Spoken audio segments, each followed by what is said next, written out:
Near Tikoretsk, a fortified ammo depot suffered a massive chain reaction after a low-altitude strike bypassed defenses, threatening Russian logistics. They did not hit on New Year's Day, when every radar crew is wide awake and every commander expects a headline. They waited about 36 hours, long enough for routines to return, long enough for guards to relax, and long enough for a holiday alert posture to quietly fade. Then, in the early hours near Tikoretsk in Krasnodar region, the target was not a trench line or a bridge. It was an ammunition depot built like a fortress, the kind of place designed to survive anything short of a direct war. Inside that facility sat roughly 2,000 tons of ordnance, packed into 16 reinforced concrete bunkers, spread across about 40 acres. Each bunker was built with walls around 3 meters thick and blast doors weighing about 12 tons, because Moscow had learned the hard way what happens when ammunition storage gets caught exposed. This depot mattered because it feeds the rhythm of the war. Every sustained offensive depends on a pipeline of shells, rockets, and missiles that has to arrive on time, in volume, without interruption. And facilities like this are where that tempo is stored. And Russia did not leave it naked. Long-range coverage from S-400 batteries in the region, short-range protection around the site, overlapping Pantsir S-1 positions, and electronic warfare systems meant to jam drones before they ever reached the fences. On paper, it looked untouchable, not because it was hidden, but because it was defended. That is why the strike required a different kind of tool. Ukraine could not afford a conventional air raid deep into that airspace, because that becomes a one-way mission the moment fighters cross the line. The only viable option was standoff, precision, enough range to fire from Ukrainian airspace, and enough kinetic energy to punch into hardened bunkers instead of bursting outside. Storm Shadow checked every box. By late December, Ukrainian planners had been watching this depot closely, using satellite imagery to track deliveries and signal intercepts to estimate inventory levels. The timing was the final piece, because they needed maximum stockpile density inside the bunkers and minimum alertness outside them. When analysts concluded the depot had just been topped off, the mission became simple and brutal. Hit a handful of bunkers, trigger, cook off, and let physics do the rest. 2:45 a.m. At a Ukrainian airbase in western Ukraine, a single MiG-29 pilot receives mission authorization and rolls toward the runway without lights. 5 Storm Shadow cruise missiles are mounted, with a total payload around 1.5 tons of bunker-penetrating destruction. The target is the Tikoretsk ammunition depot, about 485 kilometers away. The mission objective is not a symbolic blast, but a chain reaction that turns a depot into a liability and deprives the front of supply for months. 2:05 a.m. The MiG-29 lifts off into black sky and holds radio silence, climbing to about 9,000 meters before banking northeast. This is not a dash across the border. It is a launch run that stays inside Ukrainian airspace, because Storm Shadow range is roughly 560 kilometers and does not require crossing the line. 2:15 a.m. Launch position reached, about 250 kilometers from the depot. The pilot confirms targeting data one last time, with Bunker 7 as the primary aim point and Bunkers 3, 9, 12, and 14 as secondary targets, spaced to maximize the odds of a cascading detonation. 2:17 a.m. launch sequence begins.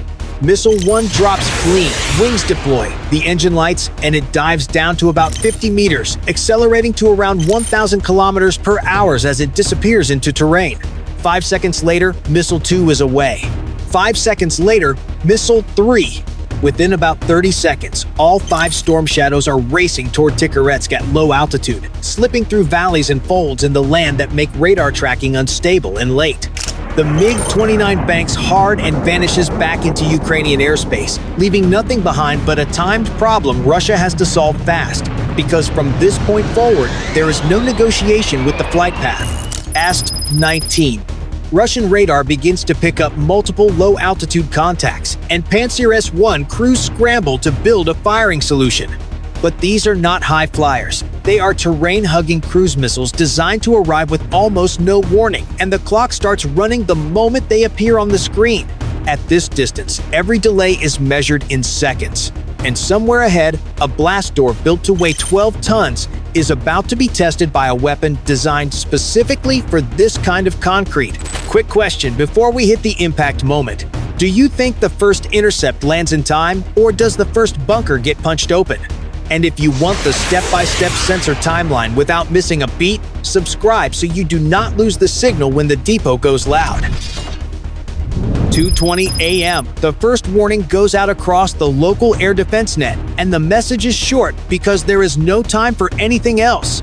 Multiple low-altitude cruise missiles inbound, speed near 1,000 kilometers per hour, flight height around 50 meters, and track behavior consistent with terrain following guidance. In a region built to protect logistics hubs, this is the exact kind of contact that forces crews to choose between firing fast or firing smart. Around Tikoretsk, the outer layer is built for high-altitude threats, but this is not that fight. S-400 batteries can see far, yet low-flying missiles do not give long, elegant tracks. They pop up late, disappear behind terrain, and reappear only when it is almost too close. The job falls to the point defense ring, where Pantsir S-1 crews are already spinning radars, raising launchers, and trying to build a stable lock in a noisy picture. At this moment, Russia has one advantage and one weakness. The advantage is density, multiple systems covering a critical site, enough guns and missiles to make a strike costly. The weakness is time, because a weapon designed for low-level penetration turns air defense into a race against geometry. 2:22 a.m. The first Pantsir S-1 fires not as a perfect shot, but as a fast shot. The interceptor climbs, then snaps down toward the estimated intercept point, and for a second the engagement looks clean, a textbook solution. The explosion flashes in the night, and one storm shadow disappears from the track, the first success that keeps the defenders from spiraling into panic. But the picture does not relax. 4 inbound missiles remain, separated by seconds, each on a slightly different corridor, each using the same terrain to hide, and each forcing the defenses to repeat the same process under more pressure. When crews switch targets, they do not just change aim, they change timing. And timing is the only thing a low-altitude cruise missile cannot afford to donate. The next attempts are less tidy. One interceptor detonates too early, scattering fragments into empty air because the missile dipped behind a terrain feature at the wrong instant. Another loses lock as the radar picture jitters, and the crew has to re-engage with only a few seconds left, the kind of scramble where every corrective movement costs distance. 2:24 a.m. The first surviving storm shadow reaches the depot boundary, and it does not go for a dramatic fireball in the open. It dives straight at a reinforced bunker, the weapon built to penetrate before it detonates, because destroying a depot is not about a surface crater, it is about opening the sealed vault. The impact is violent but brief, a punch into concrete, then a delayed blast from inside. A second later, the bunker begins to vent pressure and smoke in a way that tells the defenders something worse than a hit has happened. A cook-off has started. That is when the chain reaction becomes possible. Ammunition does not need to be directly struck to die. It only needs heat, shock, and time. The internal explosions accelerate, one detonation feeding another. The pressure wave racing through storage compartments that were supposed to isolate damage, but now act like channels for destruction. 2:26 a.m. Another storm shadow finds its aim point, and a second bunker is hit hard enough to rupture its internal racks. The blast doors that were meant to contain an accident now contain a furnace, and the fire begins to push outward across the depot like a living thing, jumping from one storage point to the next. From outside the fences, the night changes color. The flashes are not a single strike. They are repeated bursts, staggered, spreading, growing, the signature of sympathetic detonations. Even if no further missiles hit, the physics has already been invited inside. And that is the moment Russian command realizes this is no longer an air defense problem. It is now a containment problem, and the depot was never meant to be contained once the first bunker was breached. 2:27 a.m. The air defense crews are still scanning for the remaining tracks, but the fight has already shifted. When a hardened ammunition site is breached, the next danger is not the next missile. It is what the stored ordnance will do once heat and pressure reach the wrong shelves. In that sense, the depot becomes its own weapon, and the defenders become spectators trying to outrun a process they cannot negotiate with. Inside the perimeter, emergency response teams move toward the first bunker hit, but they are forced to stop short because the blasts are no longer predictable. Small detonations begin to punctuate the air, then larger ones, and the pauses between them shorten. Every time a door vents smoke, it is followed by another flash deeper inside, the unmistakable signature of cook-off climbing the stack. The design of the depot was meant to prevent exactly this. 16 bunkers, separated across roughly 40 acres, reinforced walls around 3 meters thick, blast doors about 12 tons, everything built to confine an accident to one chamber. But when a bunker buster type warhead detonates inside, those same features can trap heat and pressure long enough to push the chain reaction into a higher gear. 2:30 a.m. The second wave begins, not from the sky, but from the ground. Shock travels through concrete, racks shift, and stored rounds that were stable a minute ago become unstable. A bunker does not have to be directly struck to become involved. It only has to be close enough to absorb the pressure and hot debris. And once that threshold is crossed, the line between safe storage and catastrophic ignition disappears. For Russian commanders, the math is now brutal. Even if Pantsir S-1 batteries stop every remaining missile, the depot may still be lost because the internal sequence has already started. The priority changes from interception to damage control. But damage control at an ammunition depot is a race against chemistry. 2:33 a.m. A third major detonation hits, larger than the first two, and the plume rises high enough to be seen far beyond the immediate area. Reports begin to spread from nearby towns, describing repeated flashes and a rolling thunder that does not sound like one explosion, but like a sustained collapse. In practical terms, that is what it is. A warehouse system built to feed the front is now consuming its own inventory. Inside the site, personnel attempt to isolate the remaining bunkers by clearing access lanes, cutting power, and moving vehicles away from the storage line. But the reality is that once sympathetic detonations begin, the margin for control narrows to almost nothing. You cannot open a bunker door safely when you do not know what is cooking behind it, and you cannot fight a fire that is generating its own detonations. 2:36 a.m. Another bunker ruptures, and the blast wave pushes debris across the depot grounds. The shock knocks out some local lines, creates new fires, and spreads burning fragments into areas that were not yet involved. This is how a contained event becomes an expanding event. It is not one perfect strike. It is a sequence of secondary effects that widen the damage circle. By now, the air defense picture is almost irrelevant to what is happening on the ground. The depot is no longer simply under attack. It is in the middle of a cascading failure, and the question becomes which bunkers will survive and which will be pulled into the fire as the night keeps feeding the reaction. And as that cascade grows, the next strategic effect begins to form quietly in the background. If this depot was holding a frontline buffer measured in months, then every blast you see in the sky is not just a loss of ammunition. It is a loss of time, and time is the only resource that cannot be shipped back in. 2:38 a.m. The depot fire is no longer a local emergency. It is a regional signature. The flashes have become rhythmic, the smoke column thickens, and the sound carries in waves that suggest repeated detonations rather than a single catastrophic blast. At this point, the question is not whether the site can be saved. It is whether anything inside can be kept from joining the reaction. Russian commanders begin shifting posture from defense to perimeter control because air defense cannot intercept what is already burning. Roads leading to the facility are restricted, response vehicles are staged at distance, and crews are ordered to avoid the storage lanes unless absolutely necessary. In a situation like this, bravery does not win. Discipline wins, and sometimes discipline means admitting you cannot approach. 2:41 a.m.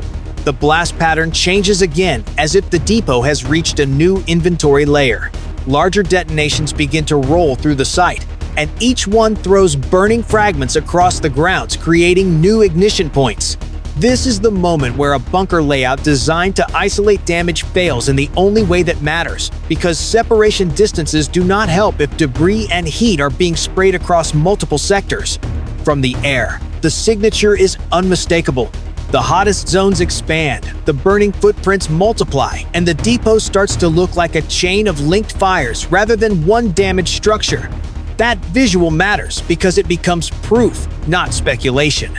It signals that the strike did not just hit an object, it struck a system and forced the system to destroy itself. 2:44 a.m. Reports begin estimating that half the bunkers are either destroyed or actively burning, with at least 8 of the 16 storage shelters compromised. Whether every number is exact in the moment is not the point. The point is the scale. A depot built to hold about 2,000 tons of ordnance is now venting that stockpile into the night as heat, smoke, and shockwaves. And the strategic implication lands as hard as the explosions. If this facility held a buffer measured in roughly 3 months for parts of the front, then losing it does not just reduce supply. It forces a reordering of logistics across the region, pulling ammunition from other depots, stretching transport routes, and creating predictable corridors that can be tracked and pressured. That is the hidden consequence of a deep strike. The loss is not only the destroyed shells, it is the new behavior the enemy must adopt to survive without them. Every truck movement becomes more urgent, every storage site becomes more nervous, and every commander starts treating logistics as a frontline vulnerability. By the time the smoke column stabilizes into a constant plume, the depot has already sent its message. This was not an isolated hit. It was a demonstration that hardened stockpiles can be reached, breached, and turned into self-consuming disasters, even under layered defenses. 2:47 a.m. The blast tempo finally begins to space out, not because the danger is gone, but because the depot is running out of tightly packed sections to burn through. Fires continue across the compound, and the smoke thickens into a steady column that hangs above the area like a marker, visible enough that people miles away can tell something major has happened without hearing a single official statement. By morning, the damage will be measured in inventory and time, and both are harder to replace than concrete. A bunker can be rebuilt. A stockpile of shells and rockets cannot be summoned overnight, especially when transport routes are already stressed. If the depot truly held a buffer measured in months, then the loss forces an immediate correction across the supply chain, pulling reserves from other sites and increasing the distance each shipment must travel before it reaches the guns. That shift creates a second vulnerability. When supplies have to move farther, they move longer, and longer routes produce more patterns. Patterns can be tracked, predicted, and hit. This is why deep strikes are not just about destruction. They are about forcing the enemy to behave in ways that generate new targets. For commanders on the front, the consequences will not appear as a dramatic announcement. They will appear as rationing and timing. Fire missions take longer to approve. High-volume barrages become harder to sustain, and units begin saving rounds for moments that feel decisive. Even when a force still has ammunition, the fear of running low changes how it fights. For Russia's defensive planners, the lesson is equally sharp. Air defenses can stop a missile, but they cannot stop a chain reaction once a hardened site is breached. That means the protection problem is not only about intercept probability, it is about dispersion, redundancy, and the uncomfortable reality that some storage sites may no longer be safe at scale. And for Ukraine, this strike reads as proof of concept. It shows that the war's pressure points are not only on the front line, they are behind it, in the warehouses, rail nodes, and depots that keep the front alive. If those points can be reached on a night when attention is low, then every similar facility has to assume it is being watched. The strike near Tikoretsk will be remembered for the explosions, but its real legacy may be the logistical panic it forces next, as shipments reroute, defenses shift, and another depot wonders whether it is the next one marked on a map. If you want the next timeline and what targets become vulnerable after a depot like this goes up, hit subscribe and stay tuned, because the next move will not look like the last one.